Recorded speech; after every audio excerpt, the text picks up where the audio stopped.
मेरा प्यारा देशवासीहरू नमस्कार। मन की बातको लागि जुन पनि चिठीहरू आउँदछ, कमेन्ट्स आउँदछ, थरीथरीका इनपुट मिल्दछ। जब यसपल्ट म त्यसतर्फ हेर्दै थिएँ तब धेरै मानिसहरूले एउटा ठूलो महत्त्वपूर्ण कुरा याद गरेको पाएँ।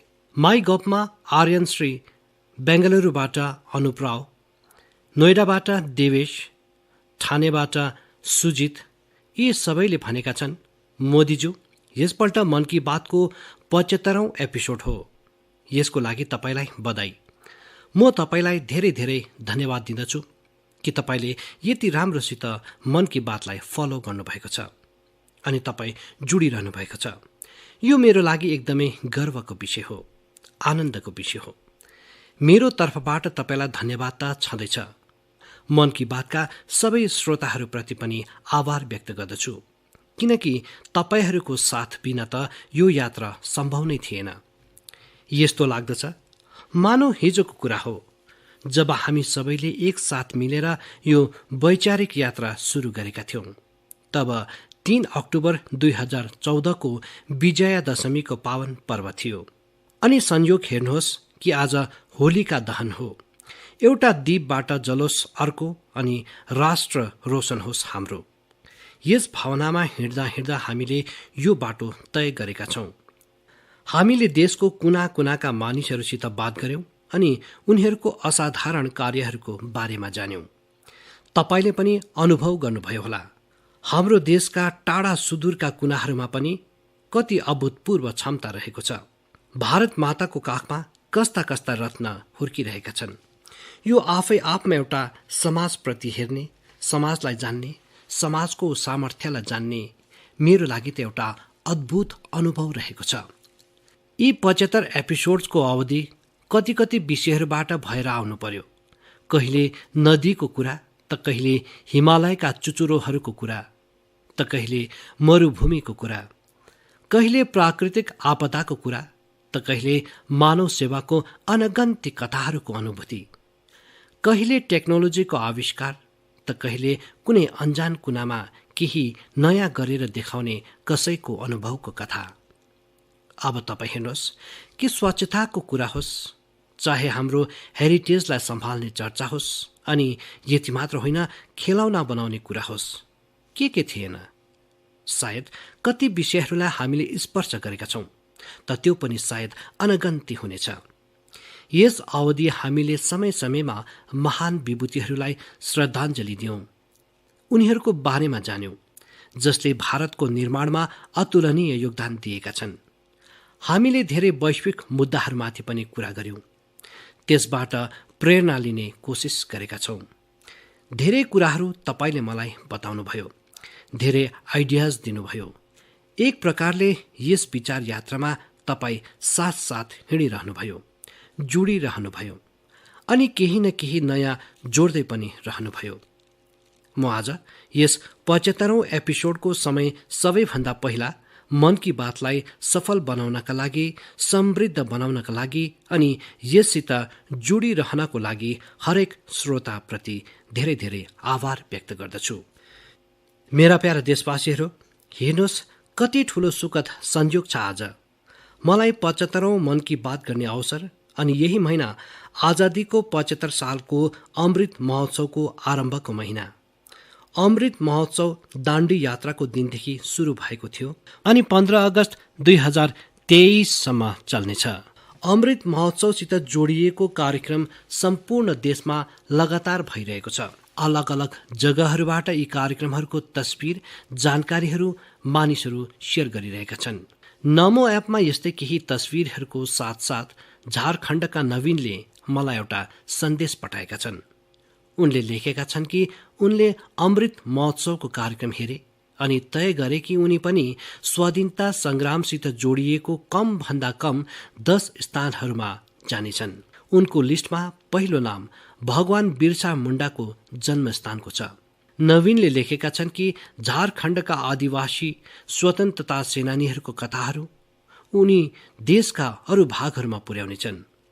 भाइ नवीन, तपाईको सोचको लागि म तपाईलाई बधाई दिँदछु। साथीहरू, कुनै स्वाधीनता सेनानीको संघर्षको गाथा होस्, कुनै स्थानको इतिहास होस्, देशको कुनै सांस्कृतिक कथा होस्, अमृत महोत्सवको अवधि तपाईँ त्यसलाई देशको अघि ल्याउन सक्नुहुनेछ। देशवासीहरूलाई त्यससित जोड्ने माध्यम बन्न सक्नुहुनेछ।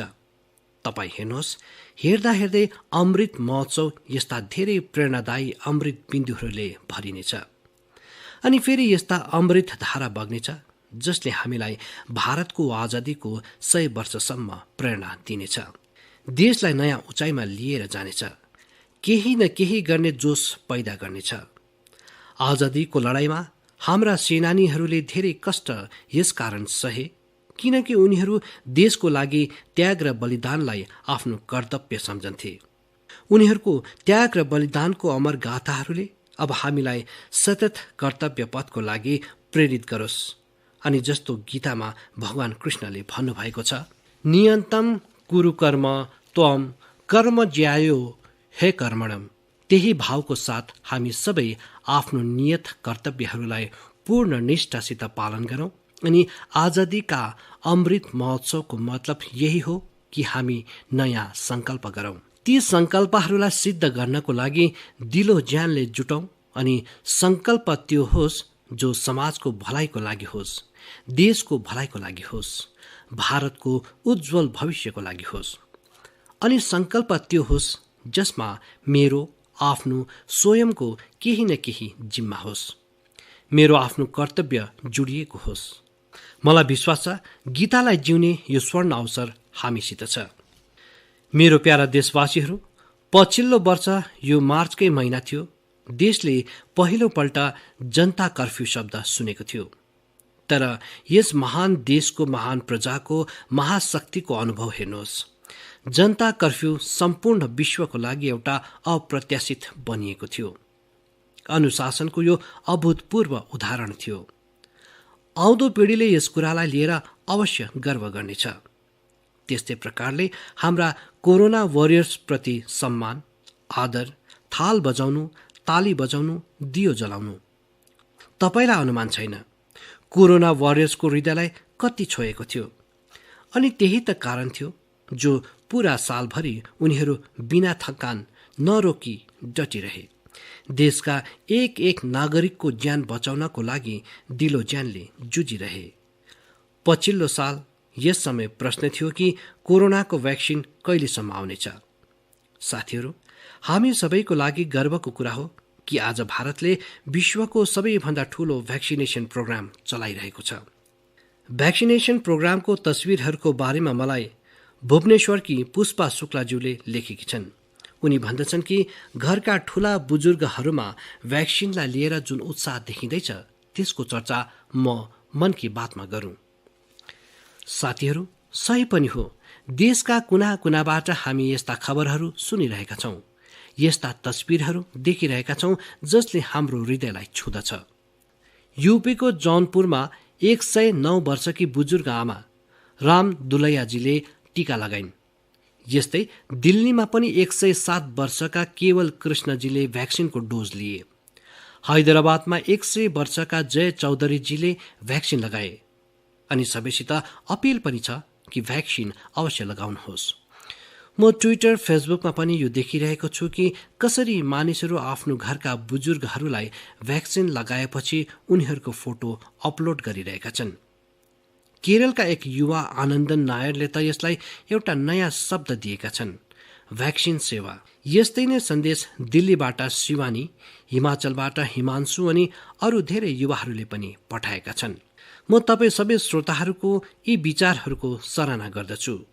यी सबैको बीच कोरोनासित लडाईँको मन्त्र पनि याद राख्नुहोस्, दबाई पनि कडाई पनि। अनि केवल मलाई भन्नु छ यस्तो होइन, हामीले जिउनु पनि छ, बोल्नु पनि छ, बताउनु पनि छ अनि मानिसहरूलाई पनि दबाई पनि कडाई पनि यसको लागि प्रतिबद्ध बनाइरहनु छ। मेरा प्यारा देशवासीहरू, मैले आज इन्दौर निवासी सौम्यजीलाई धन्यवाद दिनु छ। उनले एउटा विषयमा मेरो ध्यान आकर्षित गरेकी छन् अनि यसको प्रसङ्ग मन की बातमा उठाउनु भनेकी छन्। यो विषय हो भारतकी क्रिकेटर मिताली राजजीको नयाँ रेकर्ड।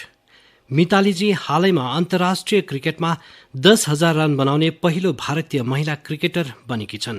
उनको यस उपलब्धिको लागि धेरै धेरै बधाई। वान डे इन्टरनेसनल्समा 7,000 रन बनाउने पनि उनी एक्लो अन्तर्राष्ट्रिय महिला खेलाडी हुन्। महिला क्रिकेटको क्षेत्रमा उनको योगदान एकदमै शानदार छ। 2 दशकभन्दा अधिकको करियरमा मिताली राजजीले हजारौं लाखौंलाई प्रेरित गरेकी छन्। उनको कठोर परिश्रम र सफलताको कथा केवल महिला क्रिकेटरहरूको लागि मात्र होइन, तर पुरुष क्रिकेटरहरूको लागि पनि एउटा प्रेरणा हो। साथीहरू, यो रोचक छ, यसै मार्च महिनामा जब हामी महिला दिवस सेलिब्रेट गरिरहेका थियौं, तब धेरै महिला खेलाडीहरूले मेडल्स अनि रेकर्ड्स आफ्नो नाम गरेका छन्। दिल्लीमा आयोजित सुटिङमा आईएसएसएफ वर्ल्ड कपमा भारत शीर्ष स्थानमा रह्यो। गोल्ड मेडलको संख्याको मामिलामा पनि भारतले बाजी मार्यो। यो भारतको महिला अनि पुरुष निशानेबाजहरूको शानदार प्रदर्शनको कारणले नै सम्भव हुन सक्यो। यसैबीच पीवी सिन्धुजीले पीडब्ल्यूएफ स्विस ओपन सुपर 300 टुर्नामेन्टमा सिल्भर मेडल जितेकी छन्। आज एजुकेसनदेखि लिएर एन्टरप्रेन्योरसिपसम्म, आर्म्ड फोर्सेसदेखि लिएर साइन्स एन्ड टेक्नोलोजीसम्म हरेक जग्गा देशकी छोरीहरूले आफ्नो अलग पहिचान बनाइरहेकी छन्। मलाई विशेष खुसी यस कुराबाट छ कि छोरीहरूले खेलहरूमा आफ्नो एउटा नयाँ लक्ष्य बनाइरहेकी छन्। प्रोफेसनल चोइसको रूपमा स्पोर्ट्स एउटा विकल्प बनेर अघि आइरहेको छ। मेरा प्यारा देशवासीहरू, केही समय पहिला भएको म्यारिटाइम इन्डिया समिट तपाईलाई याद छ होइन? यस समिटमा मैले के भनेको थिएँ यो तपाईलाई याद छ? स्वाभाविक छ, धेरै कार्यक्रम भइरहन्छ, धेरै बातहरू भइरहन्छ। हरेक बात कहाँ याद रहन्छ अनि त्यति ध्यान पनि कहाँ जाँदछ, स्वाभाविक हो। तर मलाई राम्रो लाग्यो कि मेरो एउटा आग्रहलाई गुरु प्रसादजीले एकदमै रुचि लिएर अघि बढाएका छन्। मैले यस समिटमा देशका लाइट हाउस कम्प्लेक्सेसको नजिक टुरिज्म फेसिलिटिज विकसित गर्ने बारेमा कुरा गरेको थिएँ। गुरु प्रसादजीले तमिलनाडुका 2 लाइट हाउसहरू, चेन्नई लाइट हाउस र महाबलीपुरम लाइट हाउसको 2019 को आफ्नो यात्राको अनुभवहरूलाई साझा गरेका छन्। उनले एकदमै रोचक फ्याक्ट्स शेयर गरेका छन्, जसले मन की बात सुन्नेहरूलाई पनि अचम्म बनाइदिन्छ। जस्तै चेन्नई लाइट हाउस विश्वका ती चुनिन्दा लाइट हाउस मध्ये एउटा हो जसमा एलिभेटर विद्यमान छ।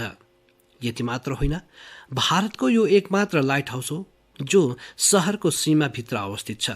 यसमा बिजुलीको लागि सोलर प्यानल पनि लगाइएको छ। गुरु प्रसादजीले लाइट हाउसको हेरिटेज म्युजियमको बारेमा पनि कुरा गरे, जसले मरिन नेभिगेसनको इतिहासलाई सामुन्ने ल्याउँदछ। म्युजियममा तेलद्वारा जल्ने ठूला ठूला बत्तीहरू, केरोसिन लाइट्स, पेट्रोलियम भेपर अनि पुराना समयमा प्रयोग हुने बिजुलीको ल्याम्प प्रदर्शित गरिएको छ। भारतको सबैभन्दा पुरानो लाइट हाउस महाबलीपुरम लाइट हाउसको बारेमा पनि गुरु प्रसादजीले विस्तारसित लेखेका छन्। उनी भन्दछन् कि यस लाइट हाउसको छेउमा सैकडौं वर्ष अघि पल्लव राजा महेन्द्र वर्मन प्रथमद्वारा बनाइएको उल्कनेश्वरा टेम्पल छ। साथीहरू, मन की बातको अवधि मैले पर्यटनको विभिन्न पक्षहरूमाथि अनेकपल्ट कुरा गरेको छु, तर यो लाइट हाउस टुरिज्मको दृष्टिबाट युनिक हुँदछ। आफ्नो भव्य संरचनाहरूको कारण लाइट हाउसेस सधैँ मानिसहरूको आकर्षणको केन्द्र रहेको छ। पर्यटनलाई बढावा दिनको लागि भारतमा पनि 71 लाइट हाउसेस आइडेन्टिफाई गरिएको छ। यी सबै लाइट हाउसमा त्यसको क्षमता अनुसार museum, amphitheatre, open air theatre, cafeteria, children's park, eco friendly cottages अनि ल्यान्डस्केपिङ तयार गरिन्छ। त्यसै त यहाँ लाइट हाउसेसको कुरा चलिरहेको छ, त म एउटा युनिक लाइट हाउसको बारेमा पनि तपाईलाई बताउन चाहन्छु। यो लाइट हाउस गुजरातको सुरेन्द्रनगरमा झिन्झुवाडा नामक एउटा स्थानमा छ। थाहा छ यो लाइट हाउस किन खास छ? खास यस कारण छ किनकि जहाँ यो लाइट हाउस छ त्यहाँबाट अब समुद्र तट 100 किलोमिटर भन्दा पनि अधिक टाढा छ। तपाईले यस गाउँमा यस्तो ढुङ्गा पनि पाउनुहुनेछ जसले यो बताउँदछ कि यहाँ कुनै समय एउटा व्यस्त बन्दरगाह पनि रहेको थियो होला। अर्थात् यसको मतलब यो हो कि पहिला कोस्टलाइन झिन्झुवाडासम्म थियो। समुद्र घट्नु, बढ्नु, पछि हुनु यति टाढा पुग्नु यो पनि त्यसको एउटा स्वरूप हो। यसै महिना जापानमा आएको विकराल सुनामीको 10 वर्ष भइरहेको छ। यस सुनामीमा हजारौं मानिसहरूको ज्यान गएको थियो। यस्तै एउटा सुनामी भारतमा 2004मा आएको थियो। सुनामीको अवधि हामीले आफ्नो लाइट हाउसमा काम गर्ने हाम्रा 14 कर्मचारीहरू गुमाएका थियौं। अन्डमान निकोबरमा अनि तमिलनाडुमा लाइट हाउसमा उनीहरू आफ्नो ड्युटी गरिरहेका थिए। कडा मेहनत गर्नेहरू हाम्रा यी लाइट किपर्सलाई म आदरपूर्वक श्रद्धाञ्जली अर्पित गर्दछु अनि लाइट किपर्सको कामको धेरै धेरै प्रशंसा गर्दछु। प्यारा देशवासीहरू, जीवनको हरेक क्षेत्रमा नयाँपन, आधुनिकता अनिवार्य हुँदछ। नभए त्यही कहिलेकहीँ हाम्रो लागि बोझ बन्दछ। भारतको कृषि जगतमा आधुनिकता यो समयको माग हो। धेरै ढिलो भइसक्यो। हामीले धेरै समय गुमाइसक्यौं। एग्रिकल्चर सेक्टरमा रोजगारका नयाँ अवसर पैदा गर्नुको लागि, किसानहरूको आय बढाउनको लागि परम्परागत कृषिको साथसाथ नयाँ विकल्पहरूलाई, नयाँ इनोभेशन्सलाई अपनाउन पनि त्यति नै जरुरी छ। व्हाइट रिभोल्युसनको अवधि देशले यसलाई अनुभव गरेको छ। अब बीफ फार्मिङ पनि यस्तै हो, एउटा विकल्प बनेर अघि आइरहेको छ। बीफ फार्मिङले देशमा महक्रान्ति वा स्वीट रिभोल्युसनको आधार बनाइरहेको छ। ठूलो संख्यामा किसानहरू यससित जोडिरहेका छन्, इनोभेसन गरिरहेका छन्। जस्तो कि पश्चिम बंगालको दार्जिलिङमा एउटा गाउँ छ गुरदुम। पहाडको यति उचाइ, भौगोलिक अडचनहरू, तर यहाँका मानिसहरूले हनी बी फार्मिङको काम सुरु गरेका छन् अनि आज यस जग्गामा बनेको मधुको राम्रो माग भइरहेको छ। यसबाट किसानहरूको आमदानी पनि बढिरहेको छ। पश्चिम बंगालकै सुन्दरवन क्षेत्रको प्राकृतिक अर्ग्यानिक हनी त देश अनि दुनियाँमा नै रुचाइन्छ। यस्तै एउटा व्यक्तिगत अनुभव मलाई गुजरातको पनि छ। गुजरातको बनासकाँठामा वर्ष 2016मा एउटा आयोजन भएको थियो। त्यस कार्यक्रममा मैले मानिसहरूलाई भने, यहाँ यति सम्भावनाहरू छ, किन बनासकाँठामा अनि हाम्रा यहाँका किसान स्वीट रिभोल्युसनको नयाँ अध्याय लेख्दैनन्? तपाईलाई यो जानेर खुसी लाग्नेछ, यति कम समयमा बनासकाँठा महउत्पादनको प्रमुख केन्द्र बनेको छ। आज बनासकाँठाका किसान हनीबाट लाखौं रुपियाँ वर्षेनी कमाइरहेका छन्। यस्तै एउटा उदाहरण हरियाणाको यमुना नगरको पनि छ। यमुना नगरमा किसानहरूले बी फार्मिङ गरेर वर्षेनी धेरै टन मह पैदा गरिरहेका छन्, आफ्नो आय बढाइरहेका छन्। किसानहरूको यस मेहनतको परिणाम हो कि देशमा महको उत्पादन लगातार बढिरहेको छ अनि वर्षेनी लगभग 1.25 लाख टन पुग्दछ। यसमध्ये ठूलो मात्रामा मह विदेशमा निर्यात पनि भइरहेको छ। साथीहरू, हनी बी फार्मिङमा केवल महबाट मात्र आय हुँदैन, तर बी वैक्स पनि आयको एउटा एकदमै ठूलो माध्यम हो। Pharma industry, food industry, textile अनि कस्मेटिक इन्डस्ट्री हरेक जग्गा बी वैक्सको डिमान्ड छ। हाम्रो देशले हिजोआज बी वैक्सको आयात गर्दछ, तर हाम्रा किसानहरूले अब यो स्थिति तेजीका साथ बदलिरहेका छन्। अर्थात् एक प्रकारले आत्मनिर्भर भारत अभियानमा मद्दत गरिरहेका छन्। आज त सम्पूर्ण विश्वले आयुर्वेद अनि नेचुरल हेल्थ प्रोडक्ट्सतर्फ हेरिरहेको छ। यस्तोमा हनीको माग अझै तेजीको साथ बढिरहेको छ। म चाहन्छु देशका धेरभन्दा धेर किसान आफ्नो खेतीको साथसाथ बी फार्मिङसित पनि जोडुन्। यसले किसानहरूको आय पनि बढाउनेछ अनि उनीहरूको जीवनमा मिठास पनि घोल्नेछ। मेरा प्यारा देशवासीहरू, अहिले केही दिन अघि वर्ल्ड स्प्यारो डे मनाइयो। स्प्यारो अर्थात् भङ्गेरा। कतै यसलाई चक्कली भनिन्छ, कतै चिम्नी भनिन्छ, कतै घान चिरिका भनिन्छ। पहिला हाम्रो घरहरूमा, भित्ताहरूमा, वरपरका रुखहरूमा भङ्गेरा कराइरहन्थ्यो। तर अहिले मानिसहरू भङ्गेरालाई यो भनेर याद गर्दछन् कि उहिले नै वर्षौं अघि भङ्गेरा देखेको थिए।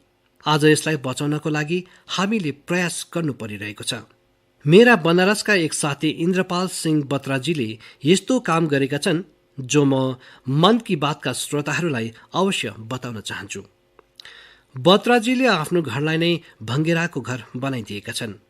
उनले आफ्नो घरमा काठद्वारा यस्तो गुण बनाइदिएका छन् जसमा भङ्गेरा सजिलै बस्न सकुन्। आज बनारसका धेरै घर यस अभियानमा जोडिएका छन्, जसबाट घरहरूमा एउटा अद्भुत प्राकृतिक वातावरण पनि बनिएको छ। म चाहन्छु प्रकृति, पर्यावरण, प्राणी पक्षी जसको लागि पनि बन्न सक्छ। धेर थोर प्रयास हामीले पनि गर्नुपर्छ। जस्तै एकजना साथी छन् विजय कुमार काबीजी। विजयजी ओडिसाको केन्द्रपाडा निवासी हुन्। केन्द्रपाडा समुद्रको किनारमा छ, यसैले यस जिल्लाका धेरै गाउँ यस्तो छ जसमा समुद्रको अग्लो छालहरू र साइक्लोनको खतरा रहँदछ। यसबाट धेरैपल्ट अधिक नोक्सान पनि हुँदछ। विजयजीले महसुस गरे कि यदि यस प्राकृतिक विनाशलाई कसैले रोक्न सक्छ भने त्यो प्रकृतिले नै रोक्न सक्छ। फेरि के थियो र? विजयजीले बडाकोट गाउँबाट आफ्नो मिसन सुरु गरे। साथीहरू, उनले 12 वर्ष मेहनत गरेर गाउँको बाहिर समुद्रतर्फ 25 एकरको म्यानग्रोभ जंगल खडा गरिदिए। आज यो जंगलले यस गाउँको सुरक्षा गरिरहेको छ। यस्तै काम ओडिसाकै पारादीप जिल्लामा एकजना इन्जिनियर अमरेश सामन्तजीले गरेका छन्। अमरेशजीले साना साना जंगल लगाएका छन्, जसबाट आज धेरै गाउँहरूको बचाउ भइरहेको छ। साथीहरू, यस प्रकारका कामहरूमा यदि हामीले समाजलाई साथमा जोड्यौं भने ठूलो परिणाम आउँदछ। जस्तै तमिलनाडुको कोयम्बटुरमा बस कन्डक्टरको काम गर्ने मरिमुथु योगनाथनजी छन्। योगनाथनजीले आफ्नो बसका यात्रीहरूलाई टिकट दिँदछन्, त साथमा एउटा पौधा पनि सित्तैमा दिँदछन्। यस प्रकार योगनाथनजीले थाहा छैन कति रुख रोपाइसकेका छन्। योगनाथनजी आफ्नो वेतनको पर्याप्त हिस्सा यसै काममा खर्च गर्दै आइरहेका छन्। अब यो सुनेपछि यस्तो कुन नागरिक होला जसले मरिमुथु योगनाथनजीको कामको प्रशंसा गर्दैनन्? म हृदयबाट नै उनको यस प्रयासलाई धेरै धेरै बधाई दिँदछु, उनको यस प्रेरक कार्यको लागि। मेरा प्यारा देशवासीहरू, वेस्टबाट वेल्थ अर्थात् कूडाबाट कञ्चन बनाउने बारेमा हामी सबैले देखेका पनि छौँ, सुनेका पनि छौँ, अनि हामी अरूलाई पनि बताइरहन्छौँ। केही त्यस्तै प्रकारले वेस्टलाई भ्यालुमा परिवर्तित गर्ने काम पनि गरिँदैछ। यस्तै एउटा उदाहरण केरलको कोच्चीको सेन्ट टेरेजा कलेजको छ। मलाई याद छ कि 2017मा म यस कलेजको क्याम्पसमा एउटा बुक रिडिङमा आधारित कार्यक्रममा सामेल भएको थिएँ। यस कलेजका स्टुडेन्ट्सले रियुजेबल टोयज बनाइरहेका छन्, त्यो पनि एकदमै क्रिएटिभ तरिकाले। यी स्टुडेन्ट्स पुराना लुगाहरू, फ्याँकिएका काठका टुक्राहरू, ब्याग अनि बक्सेसको प्रयोग खेलौना बनाउनमा गरिरहेका छन्। कोही विद्यार्थी पजल बनाइरहेका छन्, त कोही कार अनि ट्रेन बनाइरहेका छन्। यहाँ यस कुराको विशेष ध्यान दिइन्छ कि खेलौना सेफ हुनको साथसाथ चाइल्ड फ्रेन्डली पनि होस्। अनि यस सम्पूर्ण प्रयासको एउटा राम्रो कुरा यो पनि छ कि यी खेलौनाहरू आँगनवाडीका नानीहरूलाई खेल्नको लागि दिइन्छ। आज जब भारत खेलौनाको म्यानुफ्याक्चरिङमा धेरै अघि बढिरहेको छ, त वेस्टबाट भ्यालुको अभियान, यो अभिनव प्रयोगले एकदमै महत्त्व राख्दछ। आन्ध्र प्रदेशको विजयवाडामा एकजना प्रोफेसर श्रीनिवास पदकाण्डलाजी छन्। उनले एकदमै रोचक कार्य गरिरहेका छन्। उनले अटोमोबाइल मेटल स्क्रैपबाट स्कल्पचर्स बनाएका छन्। उनीद्वारा बनाइएको यो विशाल स्कल्पचर्स सार्वजनिक पार्कहरूमा लगाइएको छ अनि मानिसहरूले यसलाई एकदमै उत्साहका साथ हेरिरहेका छन्। इलेक्ट्रोनिक अनि अटोमोबाइल वेस्टको रिसाइक्लिङको यो एउटा अभिनव प्रयोग हो। म एकपल्ट फेरि कोच्ची अनि विजयवाडाका यी प्रयासहरूको सराहना गर्दछु अनि आशा गर्दछु कि अरू मानिसहरू पनि यस्ता प्रयासहरूमा अघि आउनेछन्। मेरा प्यारा देशवासीहरू, भारतका मानिसहरू दुनियाँका कुनै पनि कुनामा जाँदछन् तब गर्वले भन्दछन् कि उनीहरू भारतीय हुन्। हामी आफ्नो योग, आयुर्वेद, दर्शन, थाहा छैन के छैन हामीसित, जसको लागि हामी गर्व गर्दछौँ, गर्वको कुरा गर्दछौँ। साथै आफ्नो स्थानीय भाषा, बोली, पहिचान, पहिरन, खानपान, त्यसको पनि गर्व गर्दछौँ। हामीले नयाँ त पाउनुपर्छ अनि त्यही त जीवन हो, तर साथसाथ पुरा तनलाई पनि गुमाउनु हुँदैन। हामीले एकदमै परिश्रमको साथ आफ्नो वरिपरि विद्यमान अथाह सांस्कृतिक धरोहरलाई सम्वर्धन गर्नुपर्छ, नयाँ पिढीसम्म पुग्नु छ। यही काम आज असममा रहने सिकारी टिसौ एकदमै लगनको साथ गरिरहेका छन्। कार्बी आङ्लोङ जिल्लाका सिकारी टिसौजीले पछिल्लो 20देखि कर्बी भाषाको डकुमेन्टेसन गरिरहेका छन्। कुनै जमानामा, कुनै युगमा कार्बी आदिवासी भाइ बहिनीहरूको भाषा कार्बी आज मुख्यधाराबाट गायब भइरहेको छ। श्रीमान सिकारी टिसौजीले तय गरेका थिए कि आफ्नो यस पहिचानलाई उनी बचाउनेछन्, अनि आज उनको प्रयासहरूको कारण कार्बी भाषाको धेरै जानकारी डकुमेन्टेड भएको छ। उनलाई आफ्नो यस प्रयासको लागि धेरै जग्गा प्रशंसा पनि मिलेको छ अनि अवार्ड पनि मिलेको छ। मन की बातको माध्यमबाट श्रीमान सिकारी टिसौजीलाई म त बधाई दिँदछु, तर देशका धेरैवटा कुनामा यस प्रकारका धेरै सादा खोलान् जो एउटा काम लिएर लागि परेका छन्। म उनीहरू सबैलाई बधाई दिँदछु। मेरा प्यारा देशवासीहरू, कुनै पनि नयाँ सुरुवात अर्थात् न्यू बिगिनिङ सधैँ एकदमै विशेष हुँदछ। न्यू बिगिनिङको मतलब हुँदछ न्यू पोसिबिलिटिज, नयाँ प्रयास। अनि नयाँ प्रयासहरूको अर्थ हो नयाँ ऊर्जा अनि नयाँ जोश। यही कारण हो कि अलग अलग राज्यहरू र क्षेत्रहरूमा एवं विविधताले भरिएको हाम्रो संस्कृतिमा कुनै पनि सुरुवातलाई उत्सवको रूपमा मनाउने परम्परा रहेको छ। अनि यो समय नयाँ सुरुवात अनि नयाँ उत्सवहरूको आगमनको हो। होली पनि त वसन्तको उत्सवको रूपमा नै मनाइने एउटा परम्परा हो। जुन समय हामी रङहरूको साथ होली मनाइरहेका हुन्छौँ, त्यसै समय वसन्तले पनि हाम्रो चारैतिर नयाँ रङ छरिरहेको हुन्छ। यसै समय फूलहरू फुल्न सुरु हुँदछ अनि प्रकृति जीवन्त भएर उठ्दछ। देशका अलग अलग क्षेत्रहरूमा चाँडै नयाँ वर्ष पनि मनाइनेछ, चाहे उगादी होस् वा पुन्थडु, गुडी पडवा होस् वा बिहु, नवरेह होस् या फेरि पोइला वैशाख होस् वा वैशाखी। पूरा देश उमङ्ग, उत्साह अनि नयाँ आशाहरूको रङमा भिजेको देखिनेछ। यसै समय केरलले पनि रमणीय त्योहार विशु मनाउँदछ। यसपछि चाँडै चैत्र नवरात्रिको पावन अवसर पनि आउनेछ। चैत्र महिनाको 9औं दिन हाम्रो यहाँ रामनवमीको पर्व हुँदछ। यसलाई भगवान रामको जन्मोत्सवको साथै न्याय अनि पराक्रमको एउटा नयाँ युगको सुरुवातको रूपमा पनि मनाइन्छ। यस अवधि चारैतिर धुमधामको साथै भक्तिभावले भरिएको माहौल हुँदछ, जसले मानिसहरूलाई अझ नजिक ल्याउँदछ, उनीहरूलाई परिवार अनि समाजसित जोड्दछ, आपसी सम्बन्धहरूलाई मजबुत बनाउँदछ। यी त्यौहारहरूको अवसरमा म सबै देशवासीहरूलाई शुभकामना दिँदछु। साथीहरू, यस अवधि 4 अप्रेलमा देशले इस्टर पनि मनाउनेछ। जिजस क्राइस्टको पुनर्जीवनको उत्सवको रूपमा इस्टरको त्यौहार मनाइन्छ।